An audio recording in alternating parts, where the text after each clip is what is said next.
This podcast is brought to you by Ginsler Wealth. Normally in this spot, we included a disclaimer about investing, but this podcast is not about investing. It's about cybersecurity. So why am I wasting your time? Let's go. Today on the Ginsler Wealth podcast, we have Daniel Zborovski, the founder and principal consultant at RestWell Technology. Daniel is a cybersecurity expert.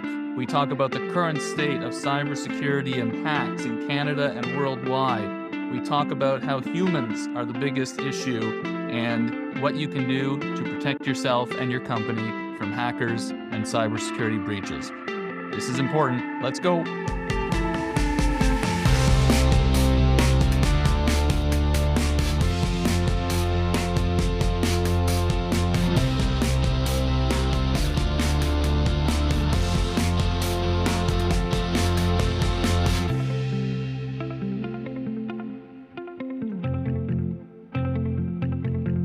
Well, welcome everyone to the Ginsler Wealth Unlimited podcast. Today, a deviation, I guess, from our normal standard of talking to folks in the investment, wealth management, economics world. These are the ones that I get excited about because I think about all that other stuff all day, every day. It's nice to have something a little different.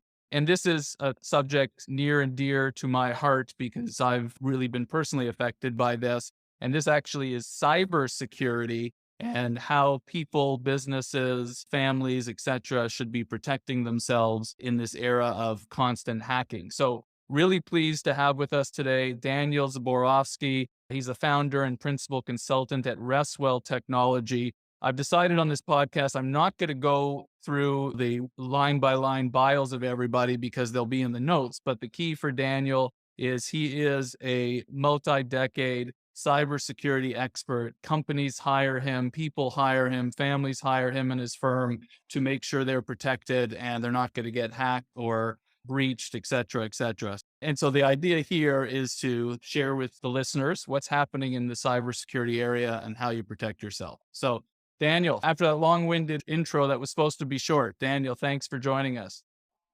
Thanks for having me. Looking forward to this. No problem.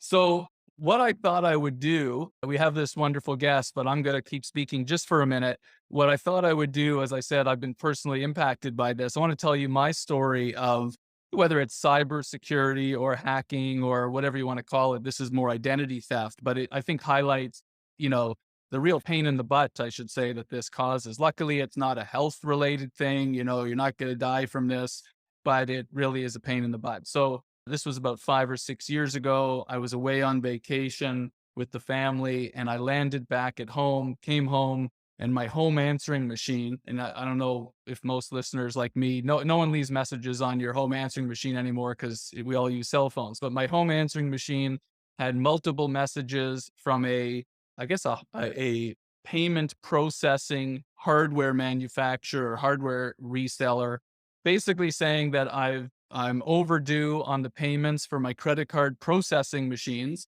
And, they're going to start sending people after me and whatnot. And I had no idea what the heck they're talking about. I don't use or have credit card processing machines. And long story short, I basically asked them to send me a copy of this agreement that I purportedly signed to sign up for these leases of these credit card processors. It took me about 5 seconds to realize, I knew it wasn't me to begin with, but it took about 5 seconds for me to realize this is totally fake. I did a Google map search. The address that was on there not only wasn't my address, it basically didn't even really exist, or the office that was supposed to be there didn't exist. And then I spent months trying to figure out how to get that cleaned up with the company itself. And then I had to get a new SIN number. And if anyone's ever had to or tried to get a new SIN number, that's like your core tax identification number with the government. They don't give those away easily. You have to prove to them that your SIN was compromised, etc. And then once I did that, they initially denied it and I had to get them to reopen it again. And they apologized. They said, sorry, we've gone through your file. We don't believe you need a new SIN. And we've already microfished up the file. This was 5 years ago. Last time I saw microfiche was, when I was studying in university, maybe 20 plus years ago, more than that. Anyways, eventually it got all settled up, legal fees, time, money, etc. I didn't technically lose anything, but I had to change my SIN number everywhere. And we'll talk about maybe SIN numbers later. But my point is, and I will stop talking in a second, this is a challenge. And that was just a single person, my personal identity, SIN number, very important, identification number taken.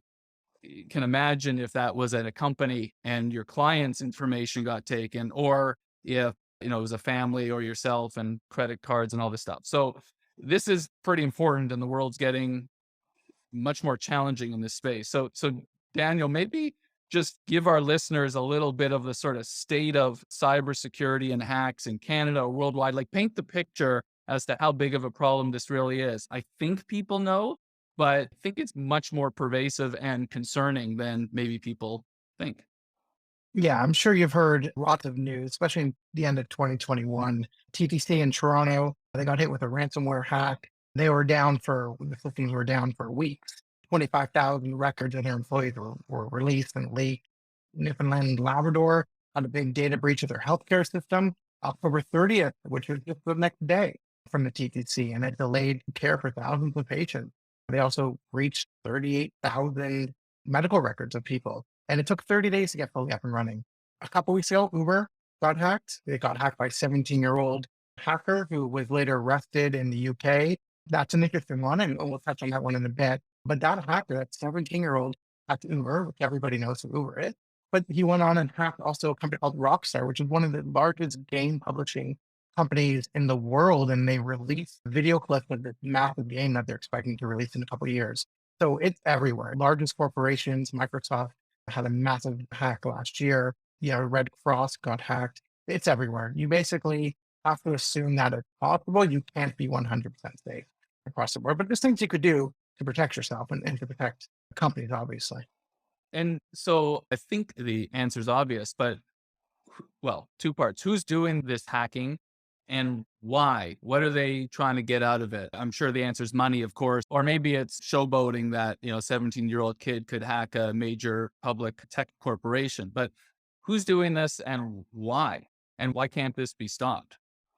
So who's doing this? Showboating. So the 17-year-old, yeah, that was his purpose. There was no other reason for him to do it. He just wanted to show that he could do it. But the other two are state actors or large nations like Russia, Ukraine, China. Obviously, those state actors, if they want to get in, they're going to get in. Those are targeted attacks. But the other ones are ransomware groups, they're called, or hacking groups that are set up like a business. They really are. They have different divisions within them. One division in charge of penetrating a network, another one's in charge of getting credentials, and then another group's in charge of encrypting your data and dealing with, the process of getting your data back. And it's about money at the end of the day. So if you're susceptible and your business or your personal data is not secured, then the chance of getting it is high. And then you have to deal with what happens. And it's really about money. It comes down at the end of the day. In the first half of 2021, if we look at kind of the amount of attacks, it was up 151% compared to the first half of 2022. And it's still rising. It hasn't gone down. It's on an increase. And then when you look at kind of how the cost of these attacks, they vary from $5,500 to get your data back. And then there's been two cases actually where over $40 million was required to get data back for large organizations. So it's worth the money, right? It's definitely, if there's money, it's going to happen. And that's kind of what the problem is. Is it getting the data back, or is it getting the data with a confirmation it won't be shared to the outside world? Because I assume most companies have, I hope, full backups of all their data that they could flip a switch and turn on. If you don't, that's probably a problem. But is it getting it back or preventing it from being spread around the web? Both. Absolutely both. So yes, you should have proper backups and a disaster recovery and business continuity plan in place in order to recover from events. Now, keep in mind, recover from an event, the average lost time for an organization to get hit with an attack is 22 days. So if you think about how long you would be down, like how much would that cost the business, 22 days of downtime? And that's with backup procedures in place. But it's twofold. One is, oh, my backup didn't work, right? Because I never tested them, or the threat actor got my backups too because they weren't set up properly. And so all my data is encrypted. So I have to pay the ransom to get it back. The flip side is, and I deal with organizations on both sides of the fence. The other side is the data was breached and I was able to recover, no problem. I told the threat actor, go away. And then all of a sudden, the data starts getting used as a weapon. So in one case, we're thinking about a healthcare system, data is breached and then used, say they start calling the patients and say, I know that you had this procedure done, pay me $100, I'm going to release it. So there really is that twofold. And threat actors are getting very smart. And, 5 years ago, they'd be happy with encrypting your data and getting a payout. But now they're realizing that, it's more to it. So they get into your system and they kind of extract all the data from your system. And then they kind of hit the, okay, I'm going to encrypt button. So they do have both sides into kind of that hack. And believe it or not, the average time of threat actors in your system is over 200 days. They get in, they poke around, they learn what they need to learn, they see what kind of data you have, and they're like, oh, this is going to be more valuable. The price will go up, and then they encrypt it. So again, it's like a business. They have different parts of the business that do different parts of these. Right. Yeah. So let me reiterate that because I have that circled on. We have Yeah. notes for the podcast here, and I have that circled. So a hacker is often inside your system. You don't even know, and they're in there. You said on average over 200 Yeah. days. Yeah. So they'll Yep. just get Yeah. familiar, poking around, monitoring from the outside and figuring out what's the best way for us to exploit a vulnerability. Yeah. And And a lot of times they just get in and leave it, right? And they go 3 months later and they sell that access to another group who then comes in and actually does the data breach. And it's an interesting world out there. okay, well, we need you to tell us how to stop them from getting in the first place and then spotting them when they are in. But before we get there, maybe what's the biggest vulnerability that you see? Because you look at and help a lot of companies or individuals as well. What's the main cause of an ability for a hacker to get in? Yeah, it's us, the humans. So 88%, our breaches are because of humans. And there's many reasons why humans are the worst. Like we have passwords, everybody likes to reuse Humans passwords. are the Love it. worst. Yeah. We are. When it comes to security, we are we've put in as security people and technologists, we've put in different kind of applications in place to help, like multi-factor authentication. So if you think about your password, right? A weak password's bad. There's breaches of platforms all the time. So LinkedIn, famous breach a couple of years ago. And what happens when these data breaches happen is everybody's password that was used on LinkedIn, for example, becomes available to every other threat actor or hacker. So what they do is they basically say, oh, I know Brian's password that he used on LinkedIn. Let's try using it against his email. Oh, I'm in his email. Oh boy, now I can start sending emails to other people and say, send me money. I'm Brian. And Right. it really is a problem with these reused passwords. So a lot of organizations are moving to multi-factor authentication, which is amazing. So what that means is every time I log in, I need a password and I need something else, like it sends an SMS to my phone, or you have to put in a one-time password, or you have to hit go on your phone, like it pops up a Right. thing that says go. Right. This is great. Hackers stopped hackers for a bit, but then they started getting around that. They started social engineering. And this is how Uber got hacked a couple of weeks ago. And basically what happened was the hacker, the 17-year-old, got a list of all the employees for Uber, and he starts hitting them over and over with multi-factor authentication messages. So if you think about an employee sitting at home, working from home, their phone's buzzing, going, MFA, yes or no? No, that's not me. No, that's not me. No, that's not me. And then eventually the human gets so annoyed by hitting no, they hit yes. And then that yes gets the hacker into their platform. And that's all it took. So here you have MFA, which is amazing, should stop everybody from getting in at the password. Yet you still have humans who just hit yes. They don't think about it. They just hit yes. I would think if I'm getting an MFA message, the immediate first thing I'd think is, well, I'm not trying to get into my app. So Right. this is weird. Like Yeah. that would put my spidey sense up very high. But I guess these folks know how to do it in such a manner that people, I don't know, They just just hit do the it. wrong button. Yeah, I hear this story all the time. Somebody's, trying to get into their email, right? A hacker's trying to get in, and somebody in the organization is driving and their phone bings and they're like, okay, what's that? Oh, MFA. And they ignore it. And their phone bings again. And they just don't think about it. They just automatically go, okay. And they hit yes. The next thing you know, the hacker's in their email or whatever platform they want to get into.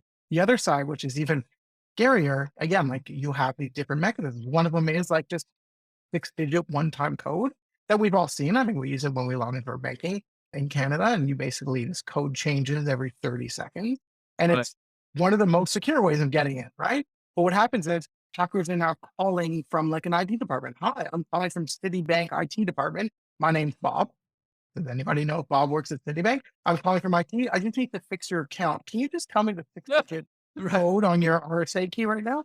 Right. And they're like, okay. And they tell it, and then the hackers in the Right. platform. So again, we put technology in place, but it's up to the humans to be able to actually Well, follow I keep getting calls from the CRA saying I owe them a whole bunch of taxes and they're sending the police. So what do I do? No, I'm just joking. So let me ask you a question actually. So MFA, multi-factor authentication, it's a policy at Ginsler Wealth and frankly in the Ginsler family, although my wife and children scream at me like crazy because they can't get into their Amazon account because, Yeah. I have the MFA. But as you say, there's the text to your cell phone, there's the pop-up on an app, there's the code that switches on like a Google Authenticator or another type of device. Is there any other type of MFA that I'm missing? The best one is they have hardware tokens now. Oh, yeah, of course, The of most, course. it's the hardest one to use, right? You think a token, you plug it into your USB, Right. or you tap it against the back of your phone, That's and like that is the hardest one to get, right? So, I mean, it could get stolen. Someone could break into your house and find it. But if you think about a threat actor outside of your physical area, that is the hardest one. You can't right, share that code with anybody. You can't, a hacker can't say, plug it into my computer. It is really the best way to do it. They're becoming a little bit more popular in the organizational side of things. When we look at multi-factor authentication, we generally use codes, like we use the physicals for securing like administrator access or something that's right, really got high level of access. right. Yeah, I have something called a YubiKey, which Yeah, I use for certain things. Okay, but assuming people aren't getting the YubiKey and doing that, because that, as you say, is sort of the they're not right. It's not going to happen. you got to carry it with you, and it's spectacularly secure, but also the most cumbersome to have with you. Of those three, because a lot of people they'll sign up for an app and they'll say, "What do you want? Do you want to get a text? Do you want to use a code? Do you want to whatever?" My sense is the text is the weakest of them all for a variety of reasons. Yeah. So email is the weakest. So there's even some out there now that Oh, email, send you an right, email. right, Weakest bottom link. Do not do that because that's, you assume a threat actor could get into your email quite easily. Uh, right, SMS or text is also very weak because again, these threat actors, these hackers are very smart. So what they said is, hey, let's just start, trying to take over people's SMS mailboxes. And this was famously used around cryptocurrency hacks. There's been a number of high profile 40, $50 million crypto wallet taking from personal individuals. And basically what happened is individuals are securing their crypto wallet with an SMS password. And what happened was hackers did some social engineering, realized that Brian has his crypto wallet. I know his cell phone because you can find anybody's cell phone nowadays. And they right, actually went to the carrier like T-Mobile or Bell or right, Rogers. And right, they said, hey, I'm Brian. I lost my phone. I need a new SIM card. Here's my SIM number. Can you transfer it? And they do it. And so there's now the carriers, at least in Canada, are getting better about asking for identity and proof, but you should definitely be going to your carriers and say, hey, can you please make sure you check identity before you transfer any of my phones or my account numbers? So SMS pretty well on a totem pole only because they figured out how to get around that. right. So every once in a while in this podcast, I think we'll do tips. So as Daniel just said, there was the tip, but if you missed it, here's my tip. So I called Rogers and I said, if anyone, including myself, says we want to switch the SIM, I think first of all they can't do it immediately. They have to wait 24 hours or something, and they contact me. I actually don't remember because I did this a little while back, but if I switched from Rogers to Bell, let's just say if I walked into a Bell store, normally they'd say, no problem, just give us your number, we'll switch it over and it's all good. I think because I've advised Rogers not to let anyone change my SIM, you wouldn't be able to switch carriers like that. Obviously, you could give them permission if you really wanted to switch carriers, but more so it's to protect against what you just said. Like you just got to make it harder for people to accomplish what they want to accomplish and they'll just move to the next person, I hope. Yeah, low hanging fruit. Unless you're being targeted, it's low hanging fruit, right? Right. If I can't get in, if there's a barrier for me to do what I need to do to get your money, then I'm going to move on to the next person. Right. Okay, so you said humans are the worst. That's the quote of the podcast from Daniel. If we take anything away, humans are the worst. We're the biggest vulnerability. You talked about social engineering. Any other sort of key types of attacks that, are common or that people should know about and therefore be thinking about trying to not let happen? Yeah, I mean, this is something that's been around forever. Phishing, like so, phishing attack. Believe it or not, the number one costliest attack were these phishing schemes. So basically, It happens in different ways. You get an email that says, "Hey, Brian sent me a document on Word, open it up." And you get a web page that looks like Microsoft, and you put in your username and password, and then nothing happens. It's like, oh no, bad document. But what happens in the background is the threat actor, the hacker, hook your credentials, and they're then going to log in as you. And they're now logging in as Brian. And they're going to send an email to all Brian's contacts. And they're going to read your email. So they're going to know how Brian writes an email and how they talk. And they're going to send an email to everybody. And they're going to say, "Hey, it's Brian. Here's an invoice. Transfer money into this bank account." And believe it or not, think about it. Two people have to fail the phishing in order to get this. One, Brian has to fail it so someone gets into his account, this is mail account. And then the other side has to realize and actually fall for it that it's Brian. And believe it or not, that was the largest losses. 43% of all losses in 2022 were because of these emails compromised. And I hear stories all the time.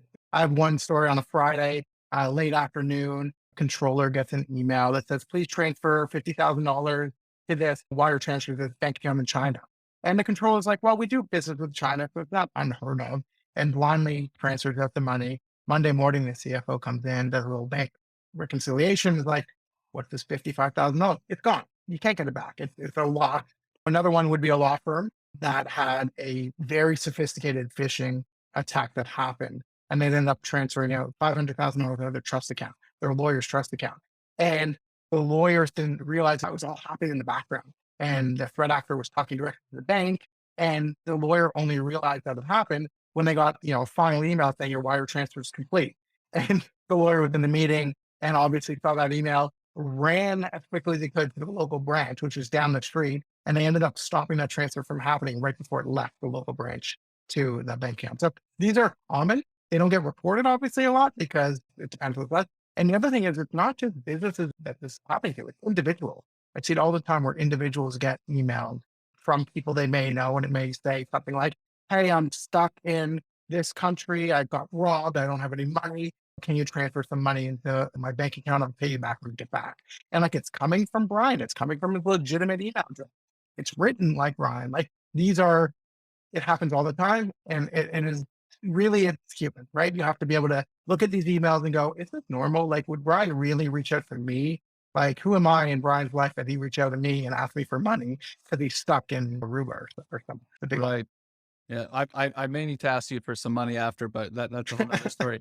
So speaking of the emails and the links, again, I hope people are vigilant when they see these emails come through with weird links, or it comes from what appears to be someone but if you look at the email address, it's abc123 at something weird. But any more sort of advice or color on sort of what people should be doing, then what are the telltale signs that something might be off? I get email from the banks that aren't really the banks, from PayPal, from Amazon, then of course a whole bunch of random people. And I think I've been pretty good at identifying when they look weird. But what's the telltale signs that something is a little strange in an email that someone's trying to make look real? Yeah, a couple of them are, the grasp of the English language. So a lot of time grammar won't be correct, spelling won't be correct, misplaced, apostrophes or periods. If there's a link within the email, if you hover over that link on your computer, or if you're on an iPhone, you can kind of short press on it. It will actually show you a preview and it will tell you where you're going. So if it's like something saying, "Hey, PayPal sent you a link to log into your account to read the new terms of service," hover over it. Does it go to PayPal or does it go to abcxyzyyyz.com?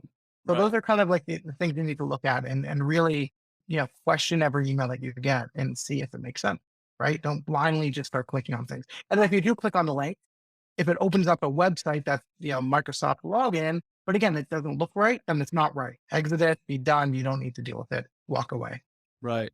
What's strange to me, just following on your conversation or the earlier part of the conversation, if these are very sophisticated groups and they're in your systems for 200 days, they've got the technology to do everything, but they don't know where to put an apostrophe or a comma. It seems like they need to upgrade their skills, maybe call some HR experts in. But, I think actually what the best practices now seem to be and should be for companies is when they email you and say, "Hey, we need you to update your account," or in our industry, financial services, "Your account statement is ready." the best practice is actually to include zero links, even though it would be easier for the client if we just said, click here to go to the portal.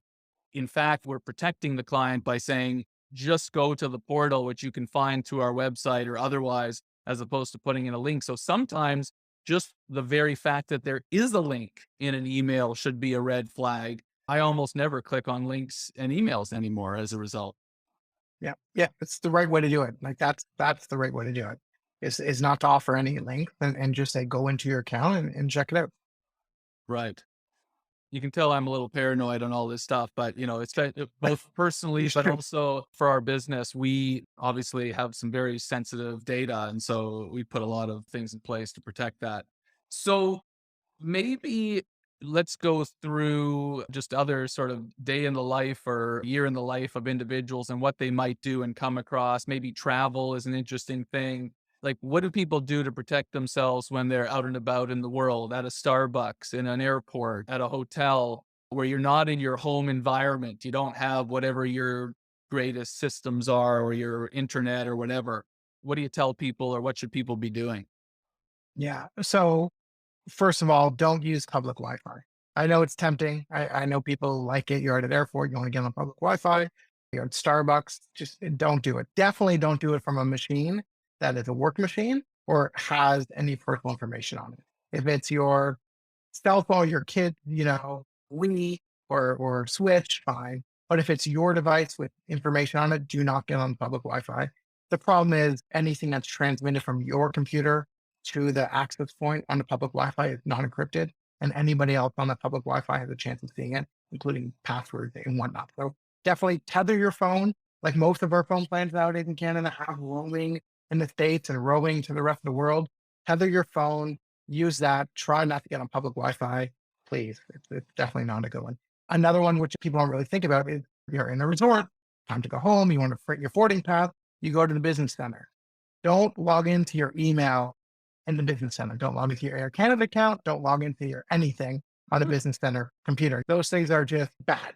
So, I mean, if you do have to print something, go to your room, you have your laptop, download your boarding passes onto a USB key, bring that USB key into the business center and print the PDF from the USB key and then throw out the USB key. And then, but don't throw anything. But the problem is, I don't, who's carrying USB keys these days? Maybe the Oh, that's better not thing, normal. I do. maybe the better thing is to get the front desk email Yeah, address and just email your boarding pass to them. Maybe that if, works. if you really need to Exactly. do that. Everything's Yeah. electronic Yeah. these days, It's all though, for the electronic. most part now. You're stuck in some weird island somewhere that hasn't upgraded. Uh, Right.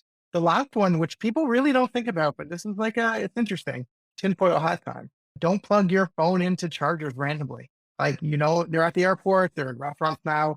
You don't want to plug in your phone to charge because you don't know what it is on the other side that's actually providing the power. There's been many cases where on the other side of that is actually a tool that hacks your phone, right? So you plug it in, and depends on what phone you have, it could give the device that you're plugging into full access to your phone. It could plant malware, and then you bring that phone to your office, to your house, and then it's on the same network as everything else.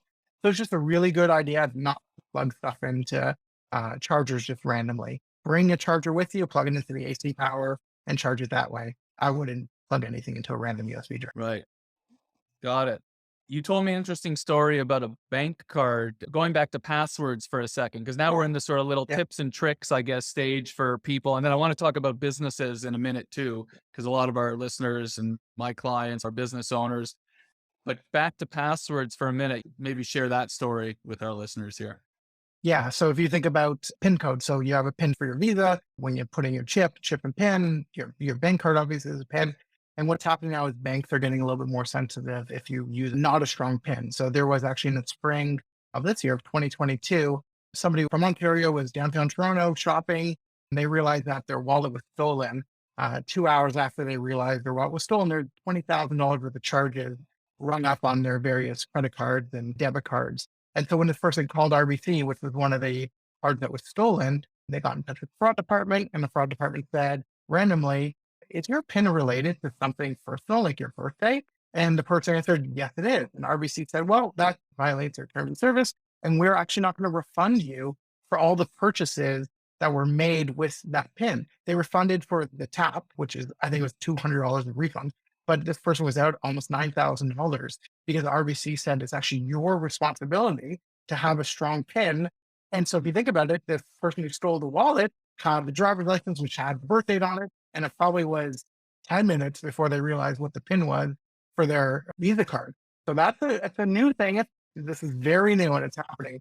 The banks are starting to kind of put the onus on the individual when it comes to securing their cards in their bank account. So first thing, have a PIN that's random. Do not put your birthday on that PIN and make sure it's random because you could be stuck with those fees now. Right. So here's a test question or a pop quiz for our listeners. The good news is we can't actually hear anyone respond, but you can respond in your car or with your family. With a 4-digit PIN that a bank card or a Visa has, they don't give you an option really to create a 12-digit or a random thing. But just for fun, how long do people think it would take a hacker to figure out and break a 4-digit PIN? Jeopardy music. Do, do, do. Anyways, the answer is instantly. So the hackers are so sophisticated now, 4-digit PIN is completely useless. Let's see. I have a big chart in front of me. So let's just see something. How long would it take for a hacker to break an 8-digit password that has upper and lowercase letters mixed? Any guesses? Obviously, it's just silence on the other end. The answer is 3 hours. So that's pretty good. You stop them for 3 hours. But what about a 10-digit password with now a lot of places are saying you need, numbers and uppercase and lowercase and symbols. If you had a 10-digit password with numbers, upper and lowercase letters and symbols, it would take a hacker 928 years right now with today's technology to break your password. And if that number went up to 18 characters, I don't even know what this means. 1 quadrillion years. So how you going to remember a password with multiple characters, uppercase, lowercase, symbols, etc.? You ultimately have to, hopefully, this is what we do, use a password manager that's presumably not been hacked and very secure.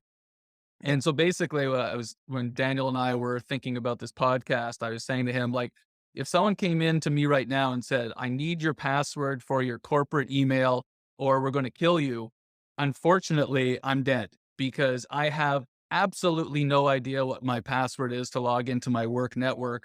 I only know what my very long, very secret, super secret, it's not Bosco for those who are Seinfeld fans, passcode for my password manager, and it controls sort of the complexity for all my other stuff. So have a complex password is my tip for folks. And don't reuse that password. And don't reuse it because if that password gets breached, it means nothing. That password's now available. Right. So last thing before we get to company stuff, this world is evolving. People with their homes have the smart homes and the smart cameras and the Wi-Fi in the house and the doorbells and all this sort of stuff. Any tips, to-dos, not to-dos for folks around that sort of like in the house type of equipment? Yeah, I mean, you get super techie. I mean, my house is, I think, done really well, just techie wise. Everything's segregated on different networks and whatnot. But really, it comes down to making sure your computers are updated. Like an entry point into your network is going to come from an unpatched Microsoft, Windows or your Mac that hasn't been updated, or you're running Chrome that has been updated and you hit a bad website. So making sure your computers, your kids' computers, everybody's computers are always updated, very important. Your phones obviously always should be updated too. The other issue, and I wrote into this both in the personal and the business side of it, like if you have a camera system, for example, and you kind of open a hole from your outside in your firewall so you can view those cameras when you're not home, you're opening a hole for anybody to get into your network. And the issue is some people have old camera systems that don't update and they have vulnerabilities in it. So something like low-hanging fruit, and we talked about, is like people are scanning the internet all the time looking for vulnerabilities and they get in. If you have a NAS or like a server, like it's called a QNAP or Synology, both those manufacturers have been hacked in the last couple of months, and everybody's Synology and QNAP that's been accessible from the internet have been encrypted completely. So people have lost all their personal information in the picture. So, as much as possible, don't open ports on your firewall. You know what that means? Don't do it. If you don't know what that means, hopefully whoever set up your your camera system, you should talk to them and leverage things like Ring and Net and Apple Camera Kit and Home Kit, which are great. Apple's is actually amazing because what it does is it allows you to see your video streams by using their server. So there's no holes Right. open up in your network. It's like all outbound. And then, I mean, it depends how sophisticated your network is. I would set up a Wi-Fi network, one for my family, one for my guests. I don't like my kids' friends coming over with their computer and just getting on my network because who knows what they're doing on that computer. So if you have the ability to set up kind of different networks within your environment, that would be a huge tip as well. Awesome. Okay, good. So we've covered a lot. We've covered a lot on the personal side too. And we've actually crossed over and talked individual and corporation. But there's a couple things on the corporate side that I think our listeners should know about or may find interesting. So maybe two key questions or two key items. Number one, people listening to this or business owners listening to this might say, this is all great, but I'm trying to run a business. Who can I engage to do all this work? Plus, how am I paying for all this work to make sure we're protected? There appears to be a new program from the government to support this, which is great. So actually maybe talk about that first, and then I'll ask you one other question on the corporate side. Yeah, absolutely. So, the government knows security is a big issue. They know it is for organizations, and the federal government and states have been doing this for years. But the Canadian government in their budget in 2021 set aside $4 billion for what they call the Canadian Digital Adoption Program, CDAP. And what it allows you to do as an organization is apply for a grant from the government for up to $15,000 to have a security expert come in and do a review and assessment of your organization's security controls and basically come up with a gap analysis of where you are with your security, where you need to shore up your security and kind of lay out the risks. So the government is willing to pay for that. So you could sign up on the CDAP website. RestWell is an approved vendor to provide the service.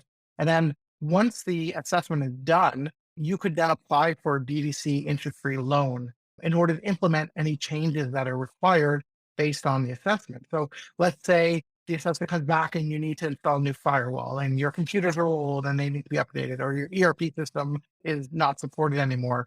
The government will give you a loan, a 5-year interest-free loan to pay for all that work. Because the government knows they're doing this on purpose. They know that organizations have to shore up their security. And we're talking 22 days of downtime average. Like that's a lot of missed work for organizations. So the government created this program. It's amazing. I just started and already there's a lot of traction. So it's a great program. That's great. Good to know. And so to find more information about that, what did you say the website was? CDAP? CDAPS, yeah, it's called the Canadian Digital Adoption Program. Okay. So search for that. We'll put that in the notes. And then maybe we've covered a bit of this already, but we're in a sort of hybrid work world these days. Obviously, through COVID, almost everyone was at home. Now it's sort of back and forth. Any September or October, I guess, 2022 major issues or things that businesses should be doing in this new sort of working world that we're in to protect themselves, their employees, et cetera, from this type of threats? Yeah, I would say the biggest thing is, I mean, from an organizational point of view, I think organizations have to understand the risks. And it's not a scary thing to understand what risks are, but to understand them so that you can plan for either fixing or reducing that risk and budgeting. And also understand what kind of data you hold, right? Because that just makes decision on how to deal with a mobile workforce. Like, for example, if you're dealing with personal information or financial information, you're not going to want to allow your employees to access it from their personal computer, right? Or their kid's gaming computer. You definitely want to provide them with an organization owned device. You want them to have a laptop or a computer at home. All your tools are on it, your EDR, your encryption, and all that. You shouldn't allow anybody to come in from a random computer to see their data. And I think that's still going through organizations, and how to deal with that. I deal with a lot of organizations that still are allowing individuals to use their computers, believe it or not, their personal computers, to access organizational data. And you have no control over that. Multi-factor authentication, I can't even say it enough, but I do run into organizations that still do not have it implemented. It might be a pain for the employees and they might complain. It's a must using a VPN or allowing, some sort of encryption when we're dealing with data. And then training. I think the biggest thing that we forget about, again, with a cyber attack, we need to train humans. And so there's different ways. You could do phishing testing, you could do video awareness training. But what I find is companies will do it once a year. You need to do it quarterly. You need to do it all the time. And it has to be front of mind for every employee all the time to really be on the lookout for something in an email. They have to understand the latest threat. And then it helps them in their personal life too. If you think about it, if you go through security awareness training at work and you get an email on your personal email address that looks funky, you're going to, that skill will move over. That training will move over to your personal world as well. Right. Yeah, training is key. We do a lot of that here, again, because I'm pretty paranoid about this stuff, but that's a good way to summarize this whole discussion. Yeah, knowledge is power. What did GI Joe used to say? I can't remember what the phrase was. I'm too old to remember it now. Anyways, that's fantastic. Thanks for all this color and info. One last question we always ask our guests before we let them go free here is, our theme around here is unlimited. We can look at anything. We can help clients in a whole variety of ways. We're not limited by the types of products or services that we are able to offer on the financial side.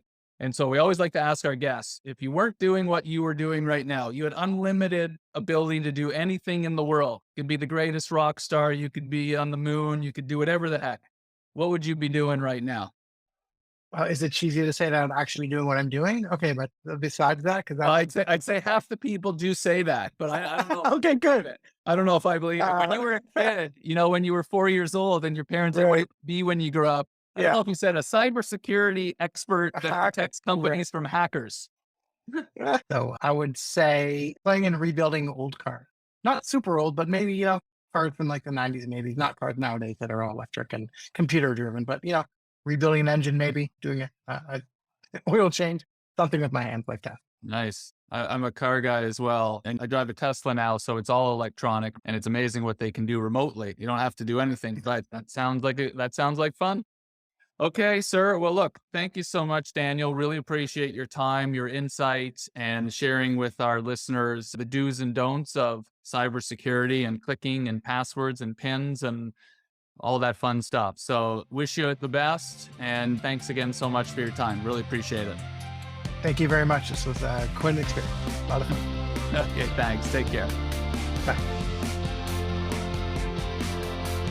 This has been Brian's conversation with Daniel Zborovski from RestWell Technology.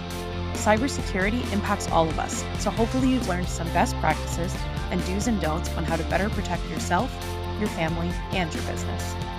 This has been a Ginsler Wealth audio production. The Unlimited podcast is hosted and produced by Brian Ginsler and edited and mixed by me, Catherine Donville. If you're interested in hearing more from us, please like, subscribe, and give us a 5-star rating and follow us on all social media. We can be found at Ginsler Wealth. See you next time.